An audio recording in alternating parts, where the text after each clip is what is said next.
नमस्कार, स्वागत है आपका सत्य हिंदी के खास कार्यक्रम सुनिए सच में। मैं हूं नीलू व्यास और इस प्रोग्राम के जरिए आप तक पहुंचाती हूं दिन भर की 5 बड़ी खबरों का विश्लेषण। तो चलिए शुरुआत करते हैं आज की हेडलाइन से। लखीमपुर हिंसा की जांच कर रहे डीआईजी उपेंद्र अग्रवाल का ट्रांसफर। नवाब मलिक बोले, समीर वानखेड़े को निशाने पर लिया तो मिल रही है धमकी। पंजाब के डिप्टी सीएम बोले, कैप्टन की महिला मित्र के आईएसआई कनेक्शन की जांच हो। विवादित बयान देने वाले यति नरसिंहानंद बने जूना अखाड़ा के महामंडलेश्वर। और 100 करोड़ वैक्सीन डोज पर जश्न मना रही सरकार, कांग्रेस ने उठाए सवाल। तो चलिए शुरुआत करते हैं हमारी आज की पहली बड़ी खबर से और वो खबर जुड़ी हुई है लखीमपुर खेरी हिंसा मामले से। जी हाँ, इस हिंसा कांड में जो एसआईटी का गठन हुआ था, उस एसआईटी के प्रमुख डीआईजी उपेंद्र अग्रवाल का तबादला कर दिया गया है। ये कहा जा रहा है कि गुरुवार को 6 आईपीएस ऑफिसर्स के तबादले हुए थे, उनमें से डीआईजी उपेंद्र अग्रवाल का भी नाम है। अब अगर आपको ध्यान हो पूरा क्रम, जब से जिस तरीके से केंद्रीय गृह राज्य मंत्री अजय मिश्रा के बेटे आशीष मिश्रा ने 4 किसानों को कथित रूप से अपनी गाड़ी से रौंद दिया था, उसके बाद एक लंबा सिलसिला शुरू हुआ। 9 सदस्यों की एसआईटी को गठित किया गया और उपेंद्र अग्रवाल ने आशीष मिश्रा की गिरफ्तारी की, एक लंबी पूछताछ की और उपेंद्र अग्रवाल ने ही मीडिया को दिए हुए बयानों में कहा था कि देखिए, आशीष मिश्रा कोऑपरेट नहीं कर रहे हैं क्वेश्चनिंग के दौरान। ये सारी बातें उपेंद्र अग्रवाल की तरफ से आई थी। और साथ में क्या हुआ, साथ में सुप्रीम कोर्ट ने भी एक कड़ी फटकार लगाई उत्तर प्रदेश सरकार को कि ऐसा लग रहा है कि उनकी मंशा नहीं है बिल्कुल भी इस केस में कार्रवाई करने की। बहुत धीरे धीरे चल रहे हैं। जो चश्मदीद हैं, 44 चश्मदीद थे, जिसमें से केवल 4 के गवाहों को दर्ज किया गया है, तो उसको लेकर सुप्रीम कोर्ट ने एक कड़ी टिप्पणी की थी। और अब खबर ये आ रही है कि डीआईजी उपेंद्र अग्रवाल को हटा दिया गया है, उनका तबादला कर दिया गया है। अब लखीमपुर आईजी रेंज लखनऊ में आता है और यहां से हटाकर डीआईजी उपेंद्र अग्रवाल को अब देवी पाटन मंडल का डीआईजी बनाया गया है, यानी कि अब उनका लखीमपुर खेरी से कोई लेना देना नहीं है। हालांकि जो डीजीपी मुकुल गोयल हैं और जो एडीजी लॉ एंड ऑर्डर हैं प्रशांत कुमार, उन्होंने कहा है कि उपेंद्र अग्रवाल एसआईटी के प्रमुख बने रहेंगे, यानी कि जो पूरी जो हिंसा का मामला है उसकी जो एसआईटी का गठन हुआ है उसके वो प्रमुख बने रहेंगे। तो ये सारे बड़े सवाल हैं, लेकिन बार बार जो सवाल खड़े हो रहे हैं कि अचानक से ऐसा क्या हुआ कि उपेंद्र अग्रवाल का ट्रांसफर कर दिया गया, साथ में उनके जो और 5 आईपीएस अफसर थे उनका भी तबादला किया गया है। तो एक जो दूसरा तर्क सामने आ रहा है कि, और जिस बात की लोग चर्चा कर रहे हैं कि चुनाव आयोग ने काफी सख्ती की थी और उनके कड़े निर्देश थे कि अगर किसी अफसर का 3 साल का कार्यकाल एक जगह पूरा हो गया है तो उसका तबादला कर दिया जाए। और इसी टिप्पणी को देखते हुए और इसी सख्ती के चलते यूपी सरकार ने इस बात को जल्द से जल्द किया है। और जाहिर सी बात है कि जब चुनाव पास आएगा, मॉडल कोड ऑफ कॉन्डक्ट लग जाएगा, तो इन सारे अफसरों का तबादला होएगा। तो ये भी एक तर्क सामने आ रहा है। और एडीजी के स्तर के अफसरों का भी होगा ट्रांसफर, इस बात को लेकर बताया जा रहा है, जिसमें कि कानपुर, लखनऊ, प्रयागराज जोन के जो एडीजीज हैं इनका ट्रांसफर होगा। लेकिन जिस तरीके से डीआईजी उपेंद्र अग्रवाल को हटाया गया है, तो तमाम लोग इसी बात को लेकर लिख रहे हैं कि क्योंकि उन्होंने आशीष मिश्रा की गिरफ्तारी की थी, सुप्रीम कोर्ट से कड़ी फटकार लगी, तो योगी जी को ये बात रास नहीं आई, योगी जी की छवि खराब हुई और इसीलिए इनका तबादला अब वहां से हटाकर देवी पाटन रेंज में कर दिया गया है।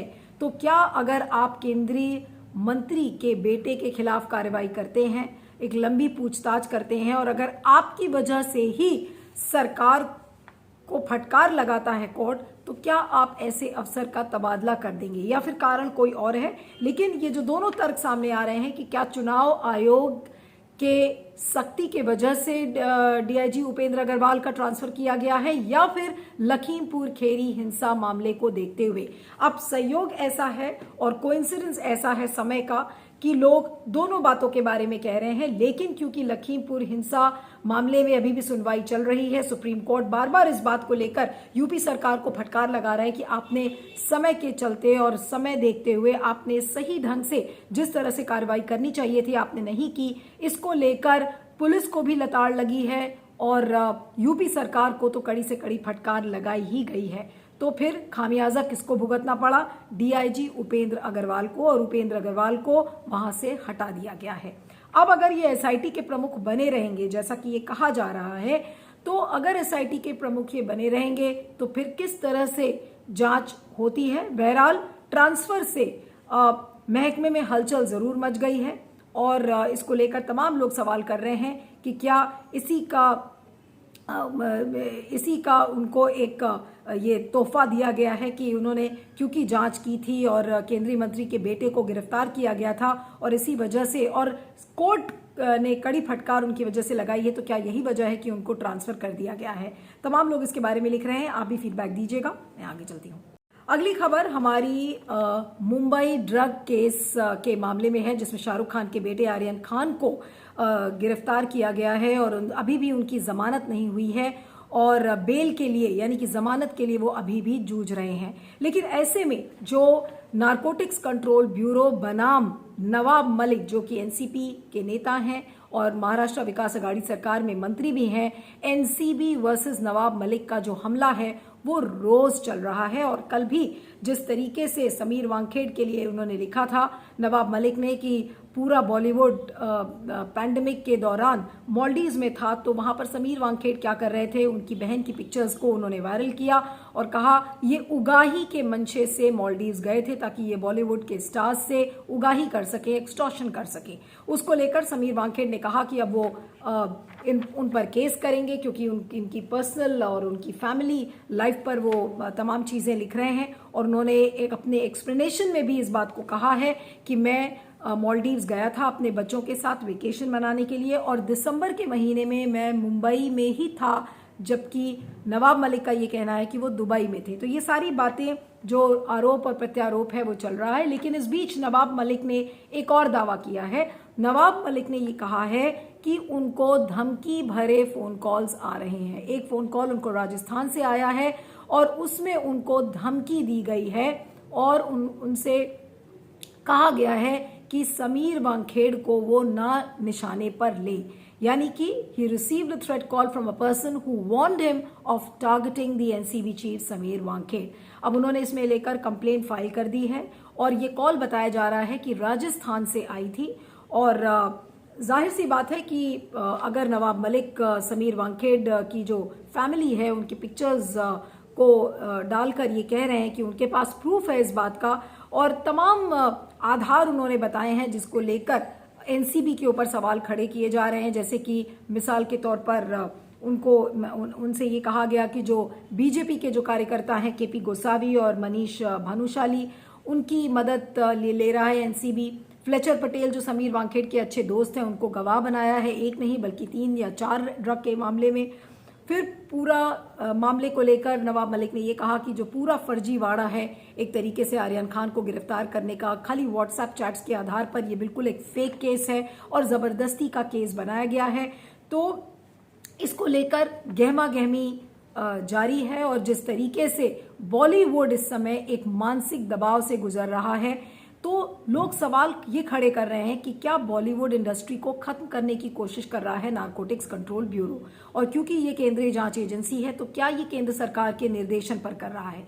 क्या है मंशा कि आर्यन खान को ही निशाने पर लिया जा रहा है? क्या केंद्र सरकार ये चाहती है कि शाहरुख खान का जो भविष्य है उसको चौपट कर दिया जाए उनके बेटे के जरिए? और एक और जो सवाल खड़ा किया जा रहा है कि क्या बॉलीवुड इंडस्ट्री को मुंबई से हटाकर अब लखनऊ लाने के पीछे ये सारे कदम उठाए जा रहे हैं? ये सारे बड़े सवाल लोगों के बीच में हैं फिलहाल। लेकिन नवाब मलिक ने कहा है कि उनकी जान को खतरा है और लोग उनको धमकी भरे फोन कॉल्स कर रहे हैं, यानी कि राजनीति अभी भी चल रही है Nawab Malik versus NCB zonal director Sameer Wankhede के बीच में। अब क्या कुछ निकल कर आता है, क्योंकि अभी बेल हियरिंग बाकी है। देखना यह होगा कि आर्यन खान को कब बेल मिलती है। लेकिन फिलहाल अनन्या पांडे से भी आज दूसरा दिन था जब उनसे पूछताछ की गई। कल भी उन्हें बुलाया गया था, आज भी उनसे पूछताछ की गई है और उन्होंने कहा कि उन्होंने कोई ड्रग्स नहीं लिए हैं, उनका कोई लेना देना नहीं है किसी भी ड्रग सप्लायर से। तो एक सिरे से उन्होंने सारे आरोपों को खारिज किया है। अब देखते हैं इसमें आगे क्या होता है इस केस में और क्या आर्यन खान को जमानत मिलती है।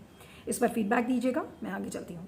अगली खबर हमारी पंजाब की राजनीति से जुड़ी हुई है। जब से पूर्व मुख्यमंत्री अमरिंदर सिंह ने यह ऐलान किया है कि वो अपनी एक अलग पार्टी का गठन करेंगे, तब से कांग्रेस और आम आदमी पार्टी पंजाब में काफी अनकंफर्टेबल से हो गए हैं और आम आदमी पार्टी और कांग्रेस दोनों का ये कहना है कि अमरिंदर की जो देशभक्ति है उस पर सवाल खड़े किए जा रहे हैं और बीजेपी अमरिंदर सिंह को राष्ट्रवादी नेता बता रही है और आम आदमी पार्टी बार बार उनकी देशभक्ति पर सवाल खड़े कर रहे हैं। जो नेता विपक्ष हैं आम आदमी पार्टी के हरपाल सिंह चीमा, तो उन्होंने कहा है कि अमरिंदर सिंह के आवास पर कथित आईएसआई एजेंट अरूसा आलम, जो कि उनकी महिला मित्र हैं पाकिस्तान से, तो वो उनकी कोठी पर आगाह करने के बाद भी 4.5 साल रुकी हैं।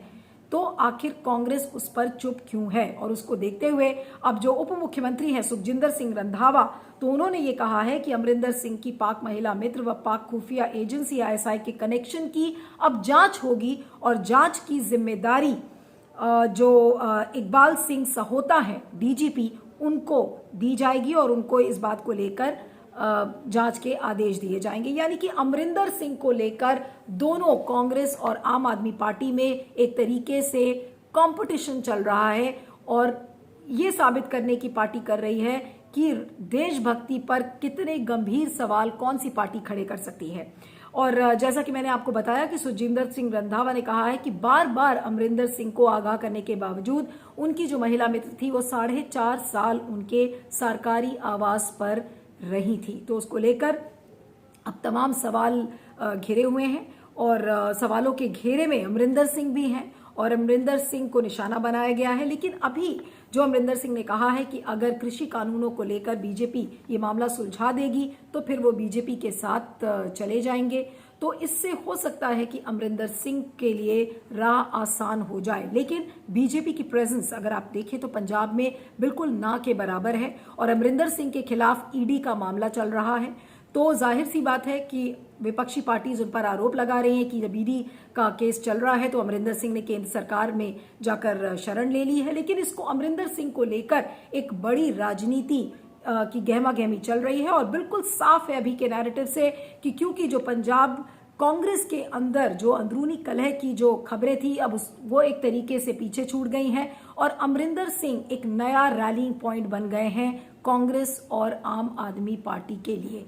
अब जो नए पिलर्स हैं, पॉलिटिकल पिलर्स अगर पंजाब में, तो वो क्या रहेंगे? क्या बीजेपी और अमरिंदर एक तरफ रहेंगे और कांग्रेस और आम आदमी पार्टी दूसरी तरफ रहेंगे? ये देखना होगा। लेकिन फिलहाल अमरिंदर सिंह का मुद्दा ऐसा लग रहा है कि चुनाव में काफी गहरा होगा और उनके ही व्यक्तित्व के आधार पर कांग्रेस अब काफी आगे की लड़ाई चुनाव की उन पर ही लड़ेगी कि किस तरीके का उनका कार्यकाल था, किस तरीके का उनका जो 18 पॉइंट एजेंडा था वो उन्होंने कवर नहीं किया। उसको सिद्धू ने भी तमाम सवाल खड़े किए हैं। लेकिन जो दूसरा धड़ है सिद्धू का, वो भी समय समय पर कांग्रेस को किस तरीके से असहज करता रहता है, देखना होगा। बहरहाल अमरिंदर सिंह एक नया रैलिंग पॉइंट बन गए हैं विपक्षी नेताओं के लिए। अब अमरिंदर सिंह क्या करते हैं, अमरिंदर सिंह इसका मुकाबला कैसे करेंगे? अगर जांच अरूसा आलम पर जांच शुरू हो जाती है तो किस तरीके की जवाबदेही अमरिंदर सिंह की होगी, वो आने वाले दिनों में देखना होगा। काफी रोचक मोड़ ले लिया है और अमरिंदर सिंह की पर्सनल लाइफ को किस तरीके से एक चुनावी मुद्दा बना दिया गया है, ये भी एक देखने वाली बात है। इस पर फीडबैक दीजिएगा, मैं आगे चलती हूँ। अगली खबर हमारी जुड़ी हुई है देश के सबसे बड़े जूना अखाड़ा की। जी हाँ, सबसे बड़ा जूना अखाड़ा माना जाता है और जूना अखाड़ा के जो महामंडलेश्वर हैं नए, वो काफी विवादों में घिरे रहे हैं। मुस्लिम विरोधी कट्टर बयानों के लिए हमेशा जाने गए हैं और दासना देवी मंदिर के मुख्य पुजारी हैं नरसिंहानंद गिरी। अब उनको गिरी की उपाधि दे दी गई है और उनको जूना अखाड़ा का महामंडलेश्वर बनाया गया है। और ये फैसला लोगों को काफी चौंकाने वाला है क्योंकि धार्मिक भावनाएं आहत करने के लिए उन पर एफआईआर दर्ज की गई थी, उन पर केस दर्ज हुआ था। अगस्त के महीने में उनका एक वीडियो वायरल हुआ था जिसमें कि बीजेपी महिला नेताओं के बारे में उन्होंने आपत्तिजनक कमेंट्स किए थे, जिसको लेकर तेजिंदर पाल सिंह बग्गा ने उस वीडियो को टैग किया था और साथ में एनसीडब्ल्यू यानी कि राष्ट्रीय महिला आयोग से कहा था कि इनके खिलाफ केस किया जाए, इनकी गिरफ्तारी की जाए, और उसको लेकर रेखा शर्मा ने भी गिरफ्तारी की मांग की थी। लेकिन यूपी की पुलिस ने उनके खिलाफ क्या कार्रवाई की, इसको लेकर कोई स्पष्टीकरण नहीं है। फिर उधर अप्रैल के महीने में पैगंबर मोहम्मद के खिलाफ उन्होंने अनाप शनाप बयान दिए थे, जिसको लेकर एफआईआर दर्ज हो गई। आपको ध्यान होगा कि दासना मंदिर में ही 14 साल के एक मुसलमान बच्चे का पानी पीने का मामला सामने आया था, जब नरसिंहानंद के शिष्य ने उस लड़के को काफी मारा था और उस चीज की उन्होंने सराहना की थी। तो हमेशा विवादों में घिरे रहे हैं, और विवादों में घिरने के बाद अगर इस तरीके का तोहफा नरसिंहा नंद जी को दिया गया है तो जाहिर सी बात है कि मुसलमानों के खिलाफ कमेंट्स करने के लिए और इस तरीके की सांप्रदायिक भावनाओं को हवा देने के लिए लोगों को तोहफा मिलता है। और इसमें कहीं ना कहीं कोई ना कोई राजनीतिक मंशा भी नजर आती है कि आप हिंदुओं के वोट्स को कंसोलिडेट करते हैं, और पॉलिटिकल पार्टीज जैसे कि बीजेपी हैं उनको भी ये जो पॉलिटिकल नैरेटिव है ये सूट करता है, तो उनको भी बीजेपी का भी समर्थन प्राप्त होगा। तो कहने का मतलब ये है कि विवादों में अगर आप घिरे रहेंगे और खासकर अपने अगर खास समुदाय के मुसलमान समुदाय के लोगों को अगर आपने टारगेट किया है, और जो सनातन हिंदू धर्म में जो हिंदू राष्ट्रवाद की जो बात की जाती है और हिंदुत्व एजेंडे को लेकर अगर आप आगे बढ़ते हैं, तो आप कितने भी विवादों में घिरे रहें लेकिन आपको इस तरीके का तोहफा जरूर दिया जाएगा। और इसी के चलते नरसिंहानंद जी को जूना अखाड़ा का महामंडलेश्वर बनाया गया है। और आप सोच सकते हैं कि अगर ऐसे व्यक्ति को आप इतनी बड़ी सीट पर आप बैठाएंगे तो क्या होगा। इन्होंने ही महिलाओं के बारे में आपत्तिजनक कमेंट्स बोले थे, तो क्या होगा, महिलाएं इन्हें किस रूप में अब देखेंगी, मुसलमान इन्हें किस रूप में देखेंगे, ये सब सोचने वाली बातें हैं। लेकिन फिलहाल ऐसे ही व्यक्तियों को जूना अखाड़ा का हेड बना दिया गया है और नरसिंहानंद गिरी अब जूना अखाड़ा के नए महामंडलेश्वर हैं। इस पर फीडबैक दीजिएगा, मैं आगे चलती हूँ। आखिरी खबर में अब बात करते हैं किस तरीके से भारत अपना डंका बजा रहा है कि उसने उस क्लब को ज्वाइन कर लिया है, उन देशों के क्लब को ज्वाइन कर लिया है जिसने कि 100 करोड़ वैक्सीन डोजेस देने का आंकड़ा पार कर लिया है। अभी तक केवल चाइना ने ये माइलस्टोन अचीव किया है और उसके बाद अब भारत का नंबर है। तो जाहिर सी बात है कि भारत की सरकार क्रेडिट लेने में और ढोल बजाने में कभी भी पीछे नहीं हटती, और यही हुआ। कल देखिए पूरा जश्न मनाया गया, तमाम जो गोदी मीडिया हैं सब सुबह से लेकर शाम तक लाइव टेलीकास्ट कर रहे थे। आज सुबह जब उठे तो 10 बजे राष्ट्र के नाम मोदी जी ने संबोधन किया, सारे अखबारों में उनके एडिटोरियल्स छपे और उन्होंने बात क्या की, उन्होंने कहा कि 100 करोड़ वैक्सीन का आंकड़ा पार करना कोई मामूली बात नहीं है। और जाहिर सी बात है कि जो रोड़े अटक रहे थे, चाहे वो सप्लाई की बॉटलनेक्स को लेकर हो, चाहे डिस्ट्रीब्यूशन को लेकर हो, वैक्सीन हेजिडेंसी को लेकर हो, इन तमाम हर्डल्स के बावजूद भारत ने एक आंकड़ा जो पार किया है वो वाकई में सराहनीय है। लेकिन हमें क्या इस बात का डंका बजाना चाहिए या नहीं बजाना चाहिए, इसको लेकर तमाम सवाल इस समय खड़े हो रहे हैं। और आज भी जो राष्ट्र का नाम संबोधन हुआ था उसमें तमाम बातें मोदी जी ने कही हुई। उनका 10वां संबोधन था राष्ट्र के नाम इस पैंडेमिक के दौरान, और उन्होंने नए भारत का आह्वान किया और कहा कि देखिए नए भारत में किस किस तरीके की उपलब्धियां हो रही हैं। साथ में उन्होंने मेड इन इंडिया चीज़ों को के प्रोडक्ट्स को यूज़ करने के लिए लोगों को बोला, और साथ में उन्होंने ये भी कहा, उनका जो पूरा राष्ट्र का संबोधन था वो ऐसा था कि उन्होंने कहा कि बहुत सारे लोगों ने उस पूरे ड्राइव को नाकार दिया था, यानी कि जितना क्रिटिसिज्म आया था कि कैसे पैंडेमिक को मैनेज किया था, दूसरी जो महामारी की जो लहर थी किस तरीके से भारत की सरकार ने उससे निपटा है, चाहे वो ऑक्सीजन की क्राइसिस हो या गंगा में बह रही लाशें हो, तो उस चीज को लेकर मोदी जी का जो तमाम क्रिटिसिज्म हुआ था। तो आज राष्ट्र के नाम के संबोधन में मोदी जी ये बताने की कोशिश कर रहे थे कि देखिए हमने ये आंकड़ा पार कर लिया है, इसलिए जितनी भी आलोचनाएं हुई थी अभी तक की अब वो सब शांत हो गई हैं। लोगों को ये बताने की कोशिश हो रही थी कि उन सारी चीजों को अब आप भूल जाइए, किस तरीके से गंगा जी में लाशें बह रही थी, किस तरीके से ऑक्सीजन की किल्लत की वजह से लोग मरे थे, अब आप वो सब भूल जाइए, क्योंकि अब भारत ने एक नया क्लब ज्वाइन कर लिया है और वो है 100 करोड़ वैक्सीन का माइलस्टोन। लेकिन जो बड़े सवाल इस समय लोगों के सामने हैं कि चुनौतियां, आप सेलिब्रेट जरूर कर रहे हैं लेकिन चुनौतियां क्या हैं? अगर दिसंबर के अंत तक आपको पूरे देश को वैक्सीनेट करना है तो अभी तक जो ग्रिम माइलस्टोन्स हैं उन पर भी थोड़ा सा आप ध्यान दीजिए। 3.4 करोड़ कोविड केसेस अभी तक हुए हैं देश में। अमेरिका के बाद दूसरा नंबर है भारत का। 4.52 यानी कि करीब करीब 4.5 लाख मौतें कोविड से हुई हैं और दोनों डोजेस लगी हैं कितने लोगों को?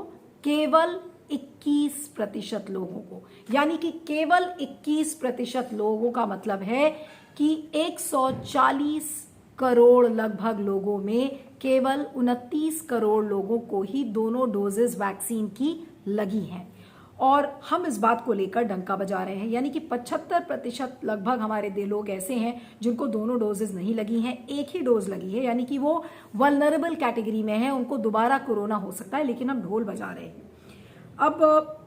अब अगर आपको दिसंबर के पहले तक पूरे देश को वैक्सीनेट करना है तो 1.5 करोड़ डोजेस पर डे लगनी होंगी, तभी आप ये आंकड़ा पार कर पाएंगे। ये कैसे होगा, इसको लेकर कोई अभी क्लैरिटी नहीं है क्योंकि वैक्सीन की शॉर्टेज रही है और वैक्सीन हेजिटेंसी को देखते हुए कैसे ये आंकड़ा पार होगा, ये एक बड़ा चैलेंज है क्योंकि अक्टूबर का महीना अब ऑलमोस्ट खत्म होने को आया है। आपके पास 2 महीने हैं और क्या 2 महीने में आप ये टारगेट पूरा कर पाएंगे? लेकिन और देशों की अगर आप बात करें तो अमेरिका ने 51% दोनों डोजेस दे दिए हैं और उसी तरीके से कनाडा ने लगभग 71% लोगों को वैक्सीनेट कर दिया है जहां पर दोनों डोजेस लग गई हैं। तो ऐसे में भारत सिर्फ डंका बजा रहा है 21% वैक्सीनेशन जो दोनों डोजेस की हो गई है उसको। तो क्या हमें वाकई में इस डंके को बजाना चाहिए? माइलस्टोन है, उसकी उपलब्धि जो है वो उपलब्धि है वो सराहनीय है, लेकिन इस तरीके से ढोल बजाना, पोस्टर्स लगाना, इसको लेकर अब विपक्ष के हाथ में एक नया हथियार आ गया है।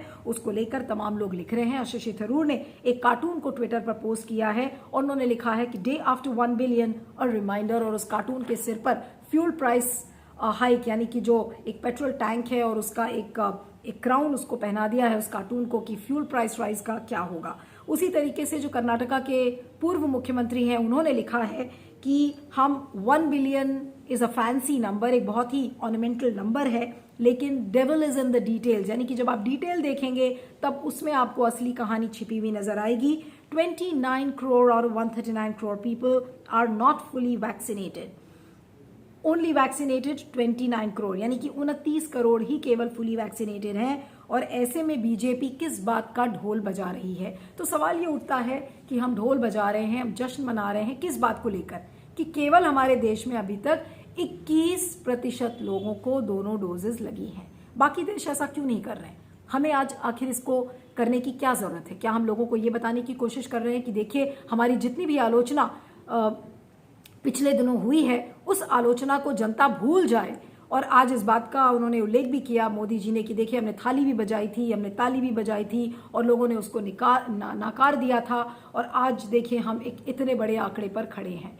तो ढोल बजाने की, सेलिब्रेशन मोड की कोई ज़रूरत नहीं है क्योंकि काम अभी बहुत सारा बाकी है। कहीं ऐसा ना हो ये जश्न भारत के लिए एक बार फिर से महंगा पड़ जाए और फिर हो सकता है कि मोदी जी के लिए भी महंगा पड़ जाए।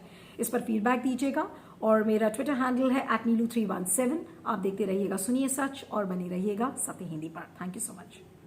सत्य हिंदी का ऐप डाउनलोड करें गूगल प्ले स्टोर पर।